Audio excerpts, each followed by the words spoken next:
Here is video note number 3 for the developmental psychology unit.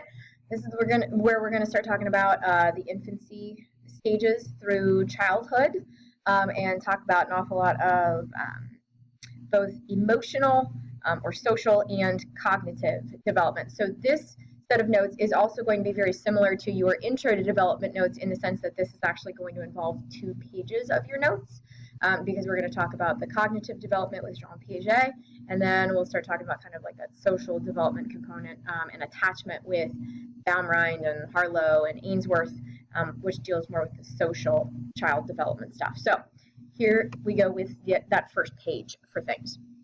So when we look at the development physiologically of an infant into childhood, we call that process maturation, okay? And this is applicable to any scenario. So you guys are still going through a maturation process. You are biologically still growing. Hopefully you're not like me where you basically stopped growing at 7th grade, because I was like the 3rd tallest in 7th grade, and then for my 8th grade graduation I ended up being the 3rd shortest. So we're going to hope that you are not in that camp with me. It's important to recognize that maturation is uninfluenced by experience. Okay, so this is like biological. This is that nature component, if you will. Okay, so maturation doesn't have anything to do with the nurture piece for development. For example, you can look at aspects of how a child learns to walk. The sequence of motor development is, for all intents and purposes, pretty universal. You learn to roll over first, then you would move toward crawling, and then you would move toward walking. Now, that's not to say that timing isn't individualistic, because it very much is. And it very much depends on the baby. There are some babies who skip crawling almost entirely. They learn how to roll, and then they start to be able to pull themselves up, and the next thing you know, they're walking. Some babies will do army crawl first before they ever even get up onto their hands and knees. That was the case with Eliza. Eliza learned to roll over pretty quickly, and she was trying to do what I lovingly refer to as the crawl and scoot, which was basically just belly flop and drag herself around at about 4.5 months. And so she was crawling full-fledged army crawl by the time she was 5 months. But then we figured she'd be walking pretty darn soon after that. She waited and was perfectly content to crawl around for a really, really, really long period of time, and she didn't fully attempt to try walking until she was 14 months old. And now she's, running around all over the place like it ain't no thing. So every baby is different in terms of how it is that they do that. However, that process is very universal. You're not going to be able to learn how to walk or to crawl before you can roll over. So in terms of the cognitive development then, let's switch gears a little bit. This is going to be where we spend a lot of time looking at a very well-known psychologist within developmental communities and with school as well, and that's Jean Piaget. He believed that kids move through, in terms of their cognitive development, stages as they get older and are exposed to different types of experiences, okay? Because, one of the biggest questions we're going to be confronted with when it comes to this development unit as a whole is the continuity view versus the discontinuity view, okay? This is one of your vocab terms. Do we grow and mature in stages that we have to kind of hit and milestones along the way, or is it just one big gradual, walk up the mountain, so to speak, to get to our adulthood stage, and then it's kind of just, go on down the other end of the hill? For Piaget, it's very much a stage-oriented level, okay? You have to meet certain milestones within these stages, and then you'll move on down the line, okay? So for him, it's our cognitive development that's going to end up shaping and ultimately explaining why certain errors get made, okay? So here's this little baby trying to slide down a miniature slide, okay? And so in that scenario, then you're going to see little kids trying to sit on miniature cars because, that thing's small, the other thing was small, I could slide down the tiny slide, maybe this thing is, since it's tiny, I can slide down this. You guys have heard scenarios of this with Eliza, where I've showed you some of those videos of her demonstrating some inaccurate cognitive assessments, and ultimately that all comes back to the fact that her schemas are heavily influencing that. You've been presented with schema multiple times through this course, and it is back to haunt you again, because I know a lot of you guys struggle with how to properly word this term when you're explaining it. But if you think about schemas in terms of just being frameworks of how we organize and interpret the world around us, that these schemas are based off of concepts that we have been exposed to, it kind of helps to make things a little bit easier to follow, okay? So, for example, 2-year-old Gabriella has learned the schema for a cow from her picture books. Then she sees a moose and she calls it a cow. Well, she's trying to, based off of her prior experience, here's a large animal, with ears, and so, she has an existing schema. That moose doesn't fit into the existing schema, so mom has to explain to her, no, that's a moose. And so ultimately she is bringing that new schema into her world, okay? She's assimilating it. Once she's then brought that in, she's going to accommodate her schema, okay? And so she's going to be able to make adjustments to that accordingly. So if you look at it from that perspective, then here's Jean Piaget with one of his students that he attempted, or children that he attempted to study. We go through adjustments to our schemas in one of two ways. We're either going to assimilate or accommodate, okay?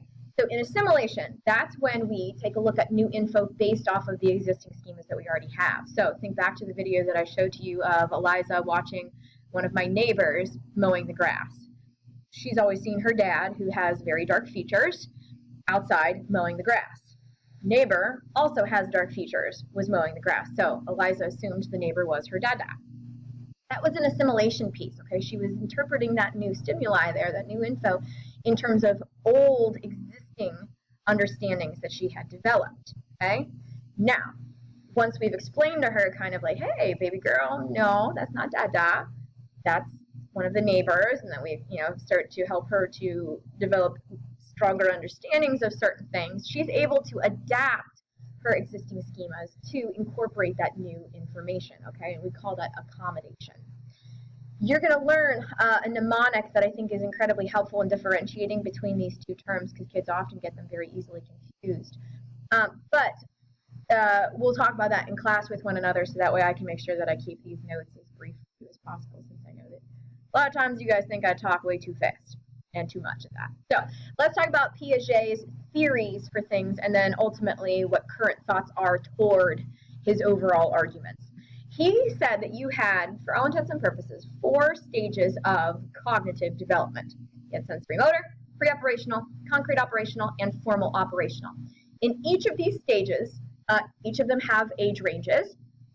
You are going to hit certain developmental components like object permanence, egocentrism, conservation, abstract logic, and reasoning, okay? And each one of these is going to kind of signal for you a movement into the next stage, okay? So we're going to talk about each one of these individually. No need to like rush and hurry to try to look through this graphic organizer here. I just have it on here because it's from your book, and it does a really good job of kind of just simplifying all 4 of the stages for you very quickly. So let's look at sensorimotor. This happens from the age of birth to roughly 2 years old. This is when babies are trying to look at and take in their world with all 5 of their senses. Okay, so much of what they do is insanely heavily focused on their sensory capacity. Okay, they learn about things through sight, through hearing, through touch, mouthing, grasping things. That's why anything you put in front of my daughter before, when she was like, a year old or younger, was immediately and instantaneously just going to get absolutely slobbered on. Okay, she's gotten a little bit better at that. She still feels the necessity to put some things into her mouth, and she's right around 18 months at this point. But that's more so an issue of the fact that she's teething. And a lot of times when babies are teething, they try to gnaw on things to alleviate that pain. So something else that is very heavily important at the sensorimotor stage in terms of cognitive development is object permanence. This happens, it can go anywhere from around 5 months, as early as 5 months. It's not terribly common at that point, but by about 9 months old, babies have the capacity of recognizing that even though objects don't exist physically in front of them, they are still present in the world, okay? They now recognize that. So I'll give an example for this. My daughter, when I first came back from maternity leave, she did not have object permanence. And for a working mom, that was pretty much one of the only things that made me feel okay initially about leaving my daughter after being home with her for 4 months.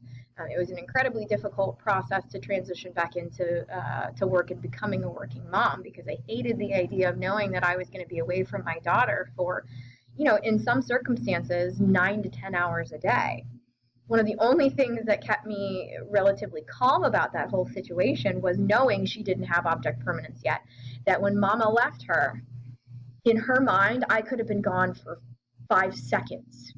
When I came back, if I dropped her off at 7 in the morning and I didn't have a chance to come pick her up until 4:30, 5 o'clock in the evening, to her, no noticeable amount of time changed.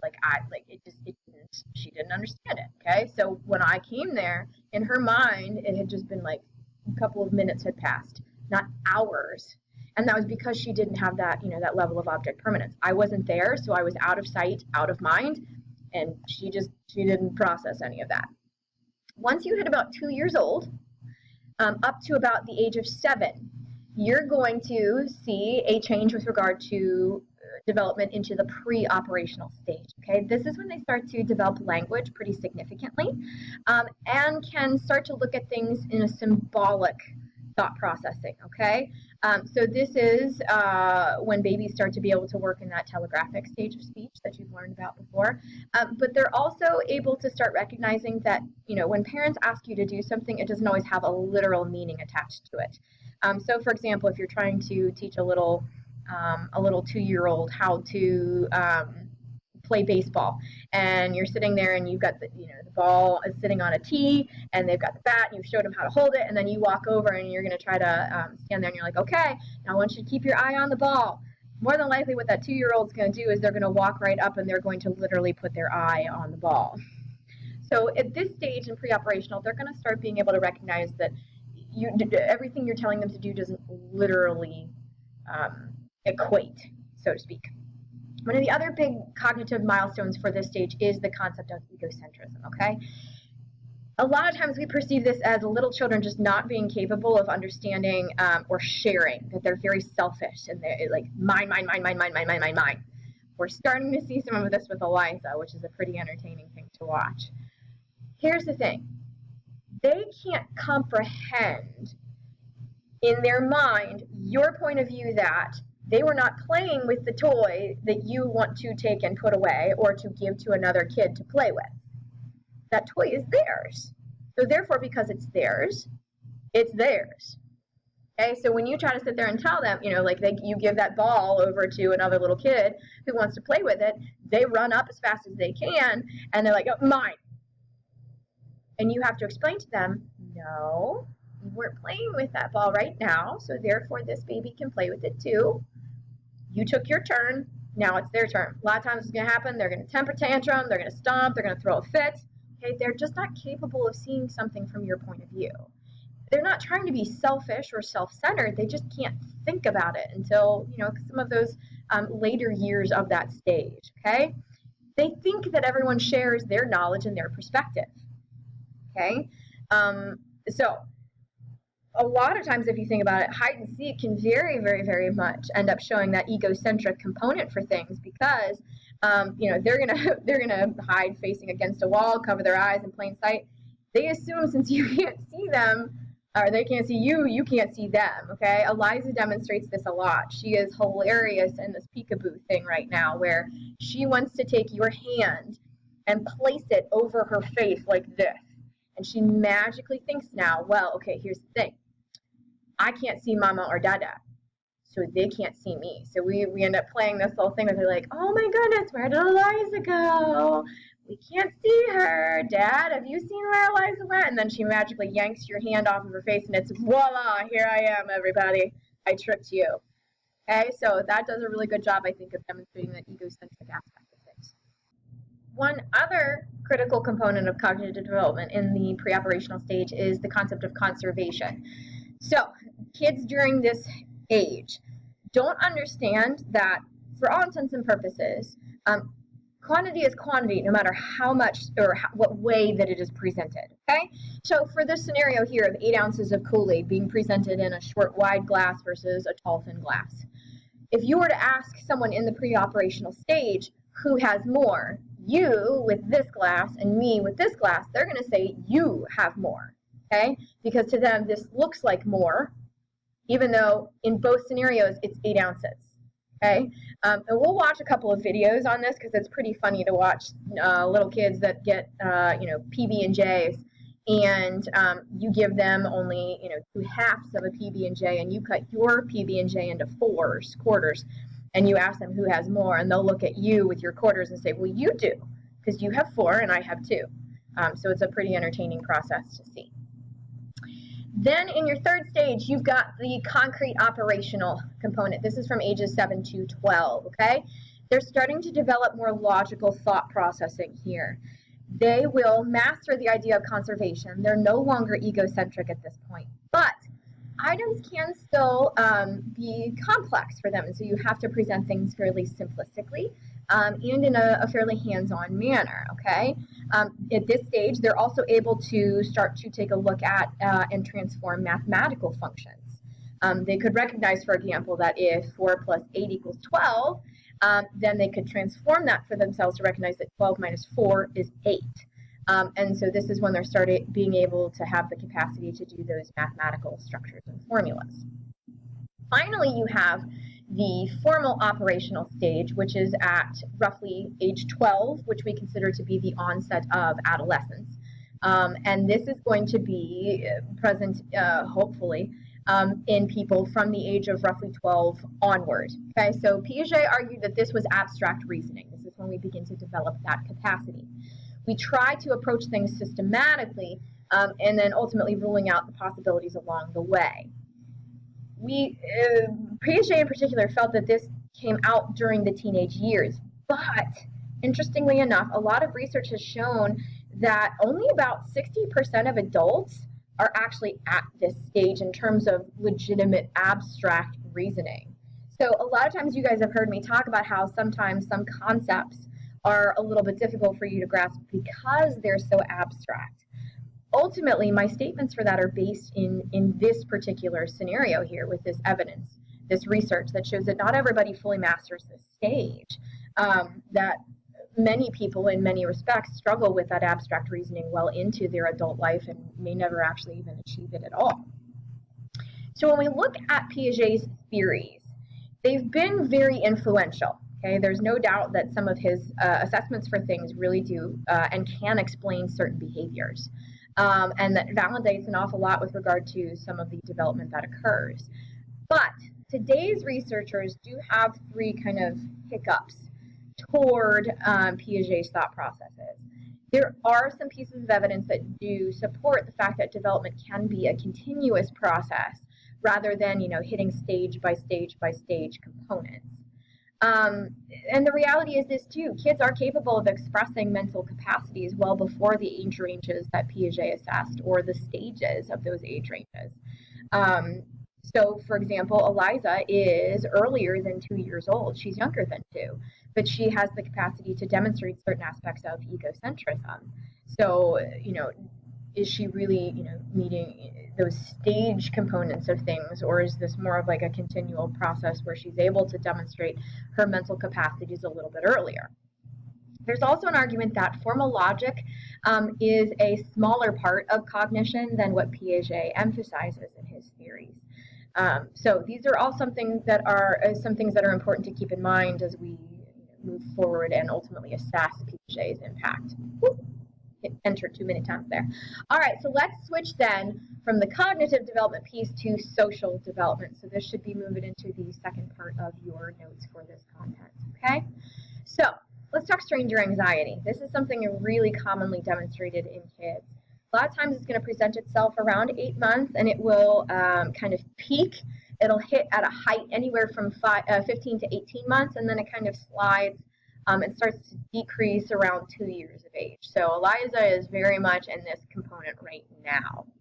Why do we think stranger anxiety happens? Well, ultimately, obviously, they are strangers. They are not familiar faces to the child, and so the infant just doesn't have the capacity to assimilate those new faces into their already existing schemas. So they feel discomfort and anxiety around those people that they just don't know. Once those people are around far more frequently with them, then they start to feel a lot more comfortable and they don't demonstrate the stranger anxiety nearly as much. Of significant emphasis within social development of childhood, you can't talk about it without looking at the issue of attachment. Attachment is positive emotional bonds between a child and a particular individual.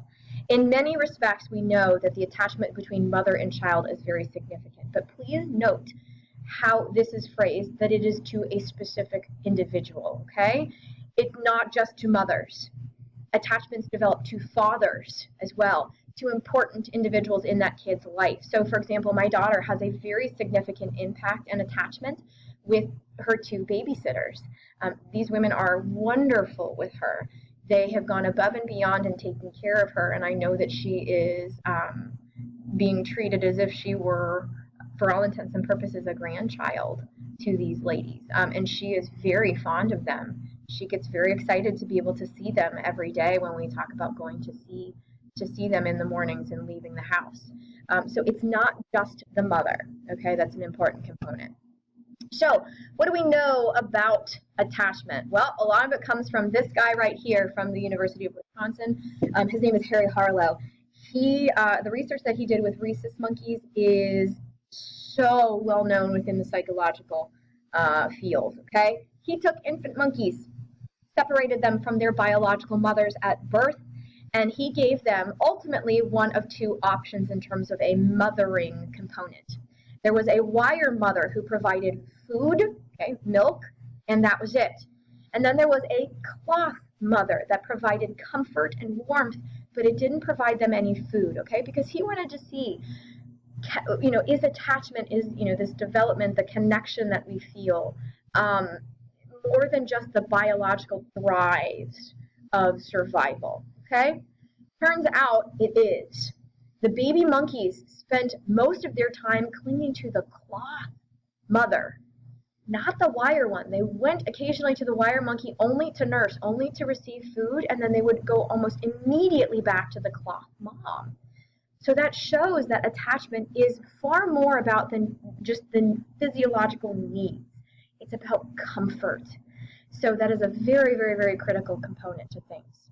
We can take, and we do, take Harlow's research and apply it to human scenarios, okay? This idea is transferred to humans, that when human attachment grows, it grows by the responsiveness of caregivers to the infant's desires and signals, okay? So when baby cries, do the adults come to them? When baby smiles, do the adults respond back to them and smile to them? Okay, when baby reaches for parents, are they within arm's length and easily there for the baby to latch onto, okay? The more the caregiver responds, the more the secure attachment plays out, okay? And that has lasting implications for the child's development. As you can remember back to the very first video that we shared with you guys, that attachment component facilitates brain development. And so babies that have strong attachments with their caregivers, with their parents, with important individuals in their lives, the higher their cognitive development tends to go. So we look at the concept of secure attachment as relaxed and attentive caregiving, it being that very backbone of a securely developed attachment between child and caregiver. Insecure attachment, on the other hand, is present. It does happen.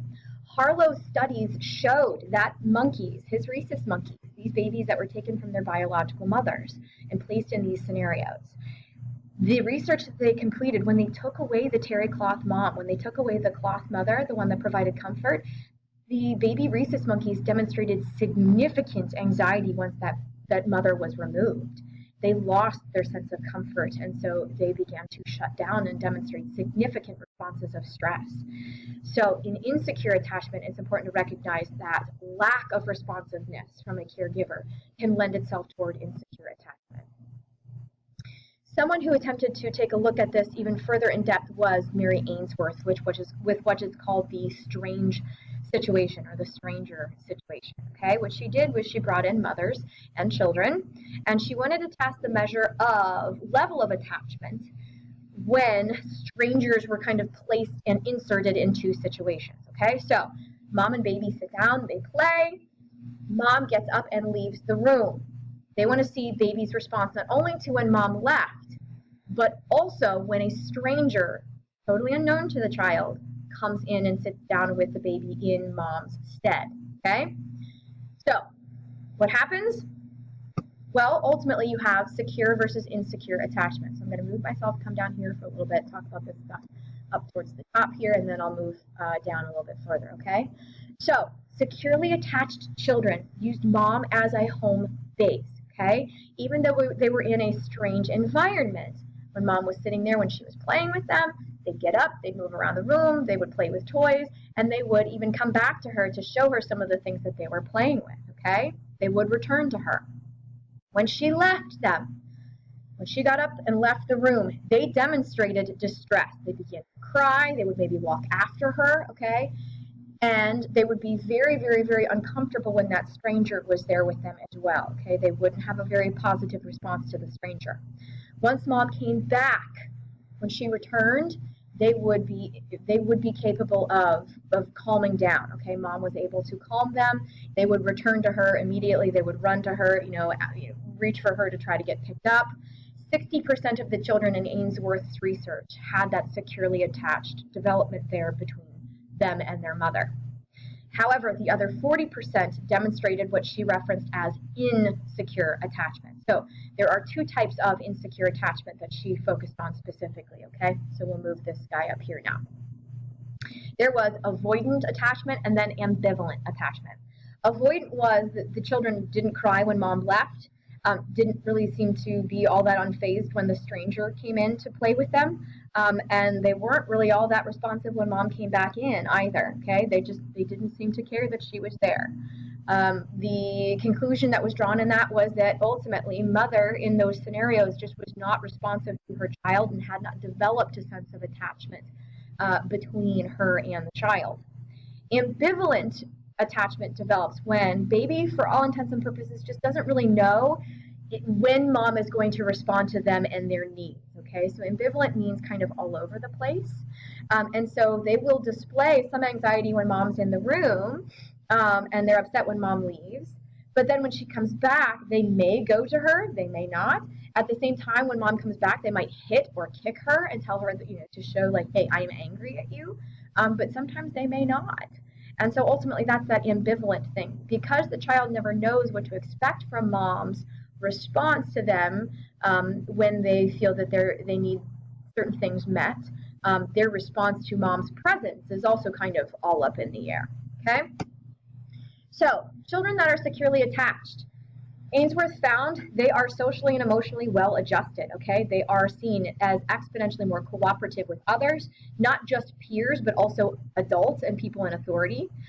They were more capable, more playful, okay? They were just, for all intents and purposes, more highly developed, okay? They just seemed better adjusted. But children who lacked secure attachment, they don't always have difficulties later in life, and that's an important thing to recognize, okay? A lot of times in these scenarios, when we look at the significance of the parenting style or the parenting attachment with their child's development, kids who didn't have secure attachment are still capable of developing fairly normally and not having any difficulties. Because what we know is attachment style is related to the social environment where the child is raised, okay? So, we're seeing these scenarios of working mothers who go to very strong lengths to find caregivers, for example, babysitters that are going to work well with their children to help their kids develop normally and to function well. And so that's an important piece to take a look at. But this isn't just a scenario of if you didn't have a securely attached relationship to your mom, well, you're just kind of screwed and you're not going to develop like a normal functioning individual. Let's start talking about parenting styles real fast. This researcher that is most prominently connected to parenting styles is Diane Baumrein, okay? She's going to assess ultimately, initially 3, and then she's going to expand it out to 4 types of parenting styles. You have authoritarian, permissive, authoritative, and then uninvolved, okay? So let's talk about the 2 opposite ends of the spectrum first, and then we'll kind of go from there, okay? So authoritarian. These are the hardcore, very rigid, very strict, my way or the highway style structures of parenting, okay? Very rigid in the sense of demands are unquestioning obedience.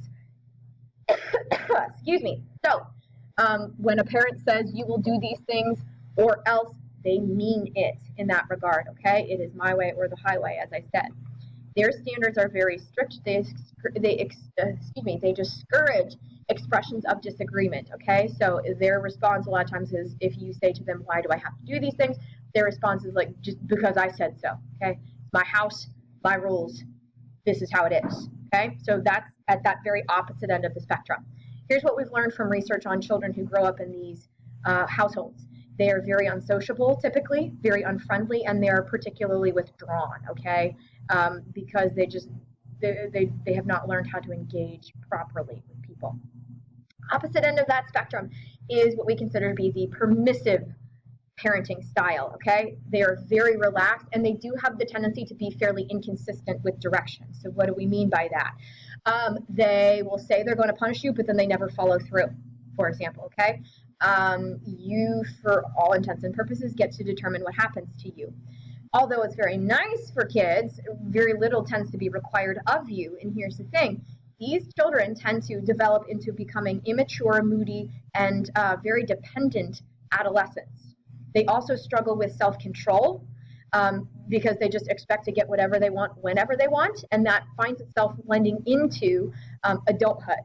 By no means is this meant to be an assessment of parenting styles or expectations for your parents, because the reality is I am a parent myself, and I feel no sense of ability to be able to pass judgment on someone else. However, given that parenting styles have veered more toward the permissive style of parenting over the last the decade to 15 years to 20 years, so for all intents and purposes, your parents, you are starting to see this bleed its way into adulthood, and that's why the term millennial, your generation, is used almost as a dirty word or kind of a cuss word in adult circles, particularly when it comes to at jobs, at occupations, and even in college, because many children are coming in with this mentality of, well, my parents didn't really require an awful lot of me and I always got what I wanted, so shouldn't I be expecting that now when I'm out in the real world? And so these children are becoming very brutally presented with the reality that that is not the case. They don't always get what they want. In the real world, when certain structures are set up, it is expected to be done in that way.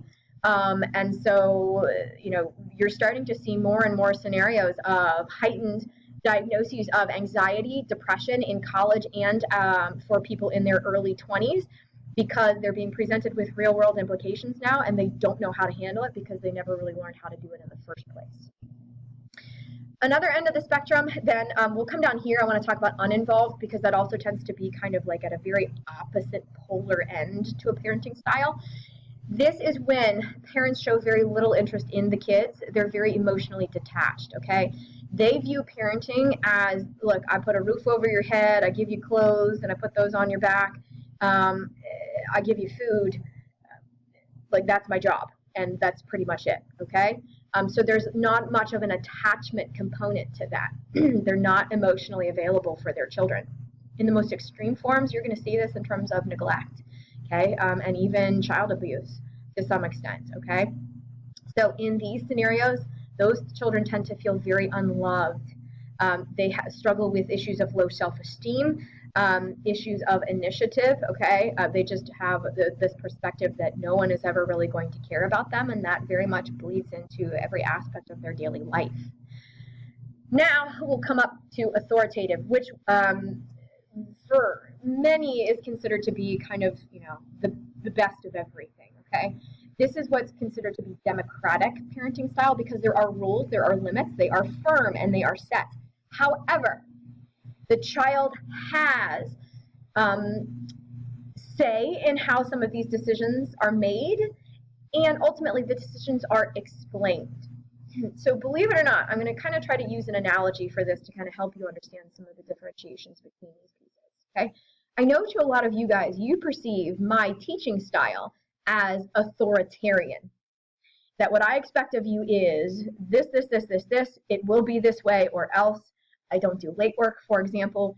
It is your responsibility to be up on top of things. I am not going to give you multiple different reminders for things. And to many of you guys, I hold that my way or the highway style mentality. Believe it or not, and this is going to kind of sound like a little bit of bias here, I actually try to make this classroom authoritative. I do have firm limits. I do have set rules for you guys that I expect you to follow. However, if you think back to everything, haven't I always had an explanation for you for why I do what I do? Haven't I always told you why I require vocab? It's because the kids prior to you told me that I need to. Haven't I always told you why I set up the notes in the reading guide sections the way that I do, that there's small incremental pieces, chunks, so that way it's not I'm at the end of a unit and I'm really overwhelmed because I have 70 terms that I have to do and all of these notes packets and all of these reading guide sections. Haven't I always told you why it is that I set up things for not doing late work and why as soon as you immediately come back from an absence, you have to have all of your work set and done? I try to explain those things to you so that way you know the reasoning behind why those limits are there, okay? Because ultimately the whole entire purpose behind that is to encourage your independence. So that way once you go to college, you're not sitting there just, completely overwhelmed and frustrated because your professors aren't responsive to you immediately. It's to help you learn how to take responsibility and do things for yourself, to be self-reliant, okay? Because research shows children that grow up in these families are more likable. They're very cooperative, okay? They get along very, very well with multiple different types of people. They are self-reliant. They can take initiative. They know how to do things for themselves, and they are independent. So this is perceived to be kind of the better style of parenting and better style of teaching habit, even though you guys might not think that I adhere to that mentality. The question does become, though, what is the best, okay? Within the field, we do lean toward authoritative, not authoritarian or uninvolved or permissive. But it's important to recognize, guys, that your temperament, and we'll talk about what temperament is when we get to Unit 10 with personality, your disposition as a kid, a lot of times that's going to end up impacting how parents implement certain parenting styles, okay? There are going to be times when I'm going to have to be more authoritarian with my daughter than authoritative with her, okay? There are certain things that I'm going to feel kind of permissive about because she's, based off of her personality and her temperament, she's not going to be as inclined to demonstrate certain things. So it really does depend on the situation. There are some scenarios wherein authoritarian might be better, some when permissive might be better. It just kind of depends, okay? So by no means is this meant to be any level of an assessment of judgment on your parents, their parenting style, or any other parent and their parenting style, because parents have to figure out what is going to work best for them, for their children, for their families, okay? So this is the end of your child and infancy development content. So you just got 2 more videos, and then you will be all done with the development unit.